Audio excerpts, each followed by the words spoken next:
Irmãos, vamos meditar na palavra do Senhor. Abra sua Bíblia em 1 Coríntios. Abra sua Bíblia, por favor, em 1 Coríntios, capítulo 3. Louvado seja Deus. Quero ler só do versículo 1 ao 9, mas se a gente puder, dependendo do tempo, a gente avança um pouco mais. Diz assim, 1 Coríntios, capítulo 3. E eu, irmãos, não vos pude falar como espirituais, mas como a carnais, como meninos em Cristo. Com leite vos criei, e não com manjar, porque ainda não podíeis, nem tampouco ainda agora podeis, porque ainda sois carnais. Pois, havendo entre vós inveja, contendas e dissensões, não sois porventura carnais, e não andais segundo os homens? Porque, dizendo um, eu sou de Paulo, e outro, eu de Apolo, porventura não sois carnais? Pois, quem é Paulo e quem é Apolo, senão ministros pelos quais crestes, e conforme o que o Senhor deu a cada um? Eu plantei, Apolo regou, mas Deus deu o crescimento. Pelo que nem o que planta é alguma coisa, nem o que rega, mas Deus que dá o crescimento. Ora, o que planta e o que rega são um, mas cada um receberá o seu galardão segundo o seu trabalho. Porque nós somos cooperadores de Deus, vós sois lavouras de Deus e edifício de Deus. Amém? Podeis sentar. Eu li esse texto aqui, irmãos, não porque a igreja está nessa situação, mas porque nós, como havíamos prometido, vamos falar sobre alguns pontos aqui dessa carta do apóstolo Paulo aos Coríntios.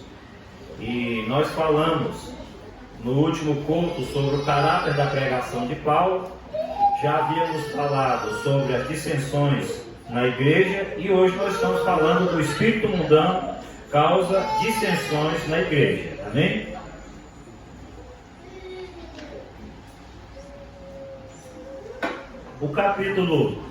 Os capítulos 3 e 4, nesses capítulos o apóstolo Paulo aborda o ministério do Evangelho e mostra o que é um ministro do mesmo, o ministro do Evangelho. O que é o ministro do Evangelho? E o que esse ministro faz? E o que é ele para a igreja? Como a igreja deve ver o seu trabalho? Então é isso que Paulo está instruindo aquela igreja de Corinto que estava sendo atacada por pensamentos mundanos, por espíritos mundanos, estava pondo em risco a integridade espiritual daquela igreja, o crescimento da obra. Também trazendo para os nossos dias, a gente aprende muito. Por quê? Porque a gente, quando vê um problema já começando, alguma coisa assim, a gente vai na raiz e já corta, né? Já sabe que isso é nocivo, que isso é maligno, não é? Então, aqui a gente via uma qualidade de crente que se debruçava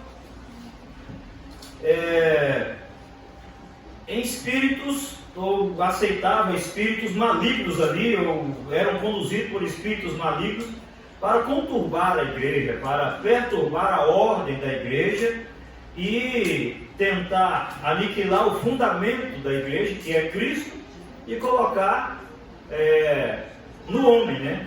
Na figura do homem, a sua figura central, né? O que eles estavam ali correndo um sério risco é de tornar a igreja muito egocêntrica, né? Que o homem é o centro de tudo, né? O oposto do teocentrismo, né? Louvado seja Deus. Então, o que nós podemos ver aqui é que, infelizmente, algumas igrejas têm uma visão errônea acerca do que é o pastorado, do que é o ministério pastoral, e leva às vezes para os dois extremos. não é? Alguns membros ou algumas igrejas, eles acabam deificando os ministros, né? E colocando esses homens como se fossem deuses, como eles queriam fazer ali com Apolo, com Cefas, né? Com Paulo. E outros, ao invés de tomar o meio termo, também já vai para o outro extremo. Ou despreza, ou exalta o ministério pastoral. Existem pessoas que contestam o ministério pastoral e recusam até respeitar os ministros da igreja. Então, o que nós estamos vendo aqui? Assim como uma vez a gente tratou aqui, já falei para os irmãos, acerca de uma pessoa que disse que não obedecia homem nenhum, pastor nenhum na face da terra, porque ele só obedecia a Deus. Outro, eu vi a gente foi uma vez em Niquelândia, Goiás, e uma semana antes, se não me engano, o pessoal contou, o pessoal da pousada, irmão da Selma, que é a esposa do pastor Leite, que um pastor foi lá, pasmem, não era faz coisa de filme, não é americano, esse pastor é brasileiro. Quando ele chegou com a sua caravana, antes dele descer do carro, descia uma equipe de mulheres vestidas de azul e limpava o local onde ele ia passar, fazia-se um corredor, se possível colocaram um tapete para ele pisar no tapete, e ele encostava, ele não sentava em locais comuns, era simplesmente encostado para a parede, e ali esse povo servia a esse pastor como um Deus, de tudo em tudo. Ou seja, estava tomando aqui o caminho da igreja de Corinto, né? O homem, né? Então o que acontece? A gente precisa tomar cuidado para que a gente não esteja nos dois extremos, mas a igreja ela precisa ter equilíbrio, né? A igreja do Senhor precisa ter equilíbrio, e é isso que Paulo estava tratando aqui ali em Corinto. Louvado seja Deus. Então, irmãos, nós vamos ver aqui nos versículos 10 a 15 que Paulo, primeiro a gente vai, depois a gente volta, a gente está no capítulo, né? E Paulo fala sobre o fundamento da igreja. Não era culpa dele os problemas que estavam acontecendo naquela igreja. Por quê? Porque ele havia fundado aquela igreja há 4 anos atrás, quase 5 anos atrás. Paulo tinha ido lá e fundado aquela igreja. E ele mostra nos textos aqui que ele colocou como fundamento naquela igreja o Cristo crucificado, o Cristo ressurreto. Então foi esse o fundamento, a base daquela igreja, os alicerces daquela igreja é a mesma. E aquele povo estava querendo trocar o alicerce, trocar a base daquela igreja, o fundamento da igreja que é Cristo, né? Então nós vamos observar aqui o versículo 10 a 15, diz assim, ó: segundo a graça de Deus que me foi dada, pus eu, como sábio arquiteto, o fundamento, e outro edifica sobre ele, mas veja cada um como edifica sobre ele. Cuidado aqui, Paulo está dizendo, cuidado com aquilo que vocês vão construir sobre o fundamento, porque ninguém pode pôr outro fundamento além do que já está posto, o qual é Jesus Cristo. O que Paulo estava querendo dizer para aquele povo? Olha, não tem como vocês mudar o fundamento e cuidado com aquilo que vocês constroem acima do fundamento, tá? Quando eu vim aqui e fundei essa igreja, a base dela é o Cristo crucificado. A base da igreja é Jesus Cristo. É como se alguém chegasse aqui e tentasse tirar todo o alicerce dessa igreja, não é?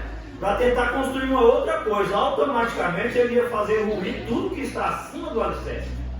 Trocando a base, ou seja, trocando Cristo como centro das nossas vidas, o centro da nossa igreja, o centro, né, do Evangelho, nós vamos estar destruindo tudo que vem após isso. O milagre, a bênção, o perdão, a misericórdia, a salvação, tudo isso vai por terra abaixo, né? Quando a gente tira o fundamento que é Cristo. Tirou Cristo, tirou todas as bênçãos, inclusive a bênção da salvação. Então Cristo é a nossa vida. Aleluia. Cristo é o nosso fundamento. O Senhor Jesus Cristo é a nossa felicidade, a nossa salvação. Louvado seja Deus. Então Paulo diz, olha, cuidado com aquilo que vocês estão fazendo, tentando construir acima desse fundamento, e também não troque o fundamento, né? Porque quando eu vim entre vós aí, eu coloquei Cristo como fundamento. E se alguém sobre este fundamento formar um edifício de ouro, prata, pedra preciosa, madeira, feno, palha, e a obra de cada um se manifestará na verdade, e o dia declarará, porque pelo fogo será descoberta, e o fogo provará qual seja a obra de cada um. Então Paulo está dizendo, cuidado com esta obra, cuidado com este ministério, cuidado, porque isso aqui é a coisa mais séria, é a instituição mais séria, mais organizada que existe sobre a face da terra, é a igreja, é o Evangelho, é o Evangelho, ponto final. Isso aqui não pode ser mudado, isso aqui não pode sequer tocar, não pode sequer tirar. Aquele que tirar, né, até mesmo da palavra, um tio, né, não digo nem uma letra, apenas um sinal, um tio, será melhor ele amarrar uma pedra no pescoço e se lançar nas profundezas. Isso é terrível. Então ninguém deve mudar a igreja, ninguém deve mudar o Evangelho do Senhor. É o que Paulo estava falando aos irmãos. Podemos observar que eles deveriam tomar muito cuidado com o extremo. Aqui no versículo 1 a 4, o apóstolo mostra a forma com que o apóstolo Paulo trata aqueles crentes. E era o que eles realmente eram. Olha como Paulo trata aqueles irmãos que estavam causando dissensões na igreja, causando motim na igreja, causando partido, né?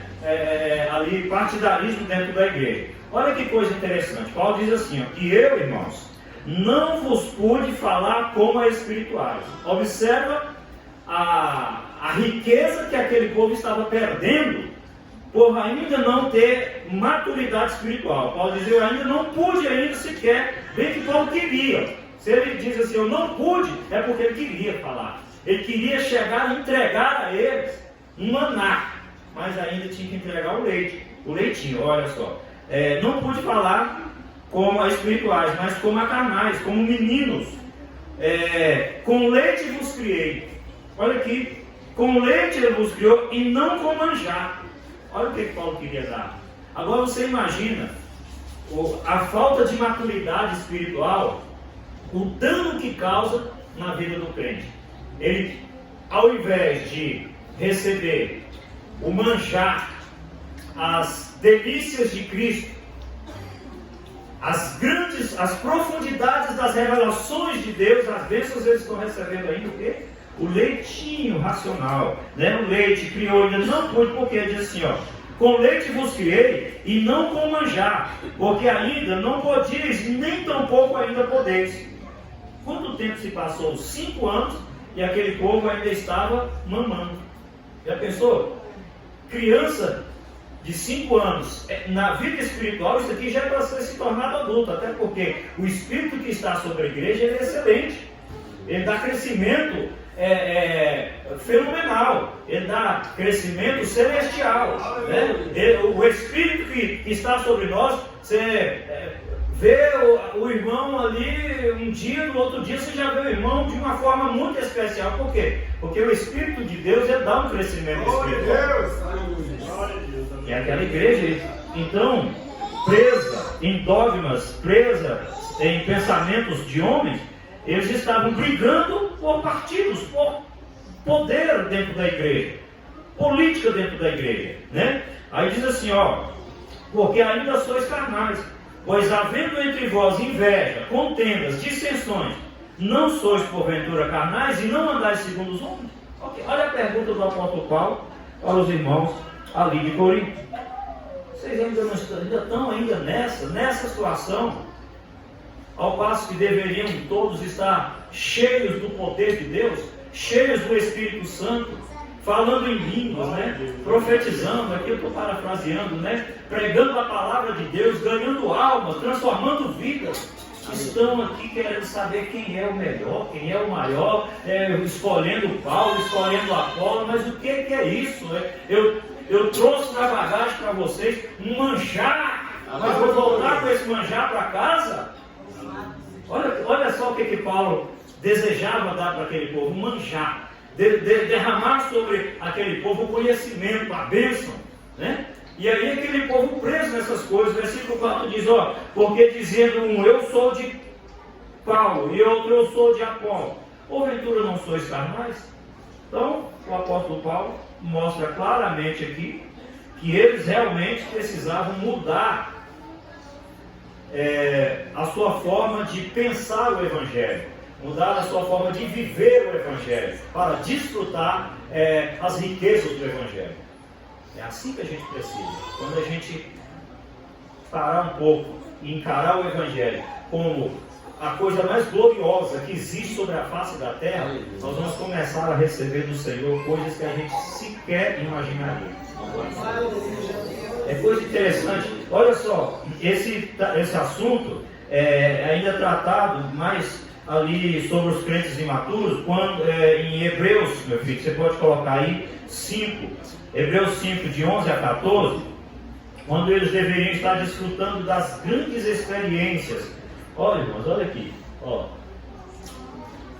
do qual muito temos que dizer, Hebreus 5, 11, né? De difícil interpretação, porquanto vós fizestes negligentes para ouvir. Olha só, porque devendo já ser mestres, pelo tempo, ainda necessitais de que se vos torne a ensinar quais sejam os primeiros rudimentos das palavras de Deus, e vos haveis feito tais que necessitais de leite, e não do sólido mantimento. Era dolorido, imagina só, já grande espiritualmente, já 1 ano ou 2 anos de crente, e não dá fruto, não cresce. Você planta uma árvore, você rega, você aduba, você tem que ver o crescimento dela, você precisa ver o crescimento. Assim é o plantio de Deus. Jesus nos deu o perdão, a graça, a misericórdia, o Espírito Santo para que cresçamos, para que desenvolvamos, para que realizemos a obra do Senhor. Glória a Deus! Essa é a vontade de Deus. Olha aqui, o próximo versículo diz, porque qualquer que ainda se alimenta de leite, não está experimentado na palavra da justiça, porque é menino. Já pensou? Mas o mantimento sólido é para os perfeitos. Observa aqui o que Deus tem para os perfeitos, os quais, em razão do costume, têm os sentidos exercitados para discernir tanto o bem como o mal. Irmãos, olha que coisa gloriosa, que coisa especial. Aquele povo deveria estar desfrutando das grandes experiências, tanto espirituais, quanto materiais, bênçãos financeiras, bênçãos ministeriais, espirituais. Aquele povo deveria estar desfrutando já de tantas coisas profundas do Evangelho, tantas riquezas, tantas maravilhas de Deus. O povo ainda estava no beabá, no A, E, I, O, U, ainda estava naquela coisinha do leite. Irmãos, crente de Deus é assim. Quanto aquilo que a gente mais alimenta é aquilo que mais cresce, né? Se você alimenta a sua fé, se você alimenta o seu conhecimento, se você alimenta a sua vida espiritual, você vai se enchendo, se transformando. Já pensou as experiências que aquele povo poderia estar realizando? Paulo queria para eles mostrar aquilo que ele viveu ali naquela ilha, quando ele chega e aquela cobra agarra na mão dele, aquele povo todo, e Paulo tranquilo com aquela cobra, olhando para ela, vai lá na fogueira, sacode ela na fogueira e continua pregando ali ao povo, uma cobra talvez peçonhenta e venenosa. Era isso que aquele povo tinha que estar desfrutando, e aquele povo ainda estava brigando entre eles. O crente que nasce e não cresce, irmão, precisa rever os seus conceitos, porque o Senhor nos deu o espírito de crescimento. Glória a Deus. Eles poderiam estar desfrutando de bênçãos financeiras de uma forma especial, porque o Senhor abençoa. O Senhor é o Deus que multiplica. O Senhor é o Deus dono do ouro e da prata. Irmãos, não adianta a gente ignorar. A bênção financeira, ela está ligada à bênção espiritual. É espiritual. Quando a gente tem comunhão com Deus, intimidade com Deus, vida espiritual, automaticamente as outras coisas vêm. Quando a gente busca primeiro o reino do céu e a sua justiça, todas as coisas são acrescentadas.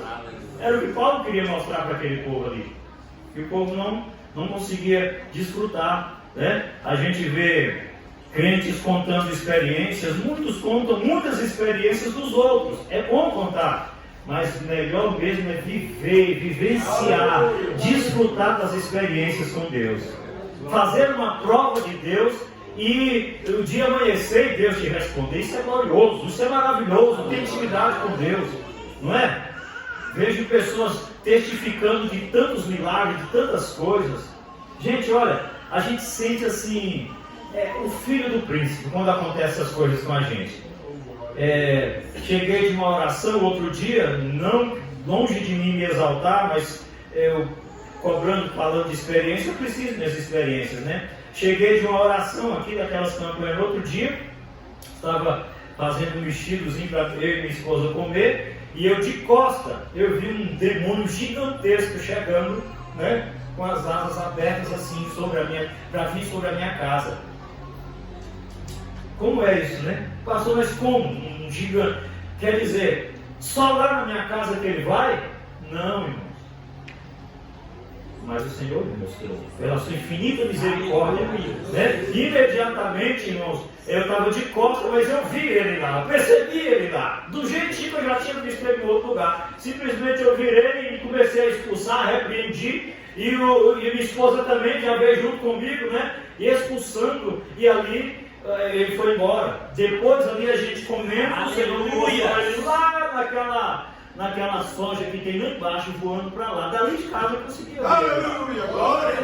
Irmãos, era isso que Paulo estava falando. Vamos comer o alimento sólido, a coisa boa, gostosa, né? Eu trouxe manjar. Deus tem manjar. Gente, eu estava contando outro dia ali na pregação em Teresina, Piauí. Como é que aquela equipe veio ali, entrou dentro daquele hospital? Ninguém sabe até hoje quem operou o meu irmão. O médico tinha dito para o meu irmão: olha, você vai embora, vai para casa, porque não tem como operar. Tem gente aqui que já tem 6 meses, 1 ano esperando cirurgia e não tem como. Eu fui para casa de madrugada e falei: Senhor, eu não tenho ninguém lá por mim. Meu irmão está lá, o pé está apodrecendo, se passar para perto vai matar meu irmão. Eu te sirvo há tantos anos, Senhor. Disse para Deus: o que é abrir um mar para um Deus desse, né? Passar uma nação a pé enxuto. O que é andar com 3 amigos dentro de uma fornalha de fogo ardente? Chamar um amigo 4 dias de morte, já está enterrado, e esse amigo vir tranquilamente. O que é para esse Deus parar as águas de um rio para a nação passar? Deus, eu te sirvo, o mesmo Deus que fez tudo isso. Eu faço uma prova desse hoje. Como eu te sirvo, com prova de que sou teu servo. Hoje de manhã, eu quero a cirurgia do meu irmão. Hoje, de madrugada eu falei isso, o telefone toca me acordando às 8 horas da madrugada. Mas para mim era, né? Porque a madrugada eu passei a acordar, corre aqui para fazer a assinatura aqui, a liberação da cirurgia do seu irmão. Meu irmão operou, depois a gente volta lá e procura e diz: essa equipe não existe aqui. O Senhor é Deus, o Senhor é bom, o Senhor é misericordioso, o Senhor é poderoso. Paulo dizia para aqueles irmãos que estavam em contenda, em desunião, em briga, em coisas tão pequenas e não cresciam espiritualmente, apegados em coisas pequenas. Paulo dizia a eles: olha, eu tenho tanta coisa para revelar a vocês. Eu trouxe aqui uma bagagem, uma carruagem de ouro para vocês. Eu trouxe aqui, eu vou até brincar um pouco, a picanha tão prometida. Eu trouxe para vocês, mas vocês não podeis ainda, né? Não vai comer uma abóborazinha, vai comer um leitinho ainda, tão, né? Ainda não consegue desfrutar. Paulo dizia para aquele povo, claro que eu estou parafraseando aqui, mas olha que coisa terrível é a gente não buscar se aprofundar a cada dia mais, né? Lá em Oséias 6:3, a parte A, diz assim: conheçamos e prossigamos em conhecer o Senhor. Aprofundemos, né? a cada vez mais. Avancemos. Vamos saber mais sobre Deus. Conhecer mais a Deus. Buscar mais a Deus. Se ligar mais em Deus. Concentrar mais nas coisas de Deus. É isso que Paulo estava dizendo para aqueles irmãos. E eles estavam ali tolhidos, né? De aprofundar, de desfrutar das grandezas de Deus, dos mistérios de Deus, das delícias de Deus, do manjar de Deus. Estavam comendo aquela coisinha inicial ainda. E Paulo dizia: porventura ainda não sois carnais?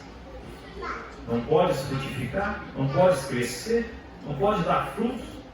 E brigando aí, quem é que eu, Paulo, sou o melhor, que Apolo é o melhor, que Cefas é o melhor. Quem é Paulo? Quem é Apolo? Paulo plantou, Apolo regou, mas Deus é quem deu o crescimento. Deus é o Senhor das nossas vidas. Adore a Deus, temei a Deus e dá-lhe glória somente a Deus.